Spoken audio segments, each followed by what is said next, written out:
Hello casters of all shapes and sizes, my name is Chance, welcome to my Spellbook, and thank you so much for tuning in to the 14th episode of our Cantrip series. It really means a lot to me. Let's take a look at the infamous Green Flame Blade, usable by the Warlock, the Sorcerer, and the Wizard, and it is found in the Sword Coast Adventures Guide. This is a pretty neat spell, and I know a lot of people are a huge fan of it, so let's get into the mechanics. So there's two different damage calculations you're gonna have to run here. The first on target 1 and the second on target 2.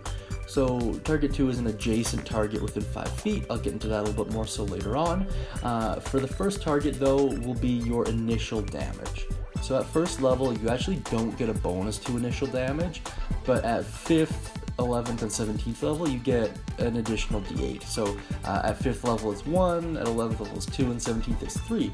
The second target though is at first just your spellcasting modifier. So if you have if you're a paladin, you have a +3 to charisma, and then you get a +3 to the damage. At 5th level you get 1d8 plus your modifier, 11th level 2d8 plus the mod, and 17th level 3d8 plus the mod. So fairly, we haven't done a cantrip like this so far, so fairly new. The cast time is 1 action, the range is 5 feet, the duration is instantaneous, the saving throw would just be the target's AC for the attack, and the components are verbal and material, which is pretty handy. The material, by the way, is just the weapon itself, so you can still dual wield or use a heavy shield with this ability. The school is unsurprisingly Evocation. I mean, I guess it could be enchantment, but in this case it is Evocation.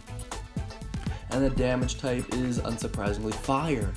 Now let's look into the full description here, and I'll post it down in the description so you can read along if you want. As part of the action used to cast this spell, you must make a melee attack with a weapon against one creature within the spell's range, otherwise the spell fails. On a hit, the target suffers the attack's normal effects, and green fire leaps from the target to a different creature of your choice that you can see within range of it. The second creature takes fire damage equal to your spellcasting modifier. The spell's damage increases when you reach higher levels. At 5th level, the melee attack deals 1d8 fire damage to the target, and the fire damage to the second creature increases to 1d8 plus your spellcasting modifier. Both damage rolls increase by 1d8 at 11th and 17th level. So, couple things to unpack there. You have to be able to see the second target, and that's kind of a granted in some cases.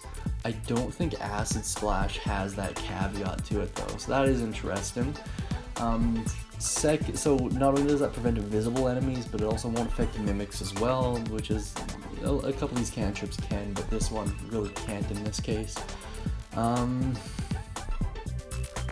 Secondly, I don't know, I know a lot of people are quite big fans of it. I think it depends on your build more than anything else here. Yeah, let's look at some alternative uses. I hate to disappoint you guys here, but I really couldn't think of any. Now that I'm recording this though, it might be possible to use this to really incite a good old tavern brawl. Outside of that, I can't really think of any uses for it. There are certainly going to be more areas where it's more effective combat-wise, like in restricted environments, so enemies kind of layer on top of each other. Could be really good there. Yeah, I couldn't really make any other cases for it, in all honesty.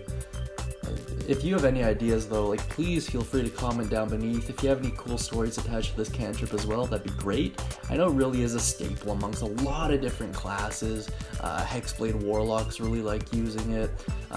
There's Gish Wizards really like it as well. So I mean, if you have any ideas, I'd really like to hear them. Any cool stories as well.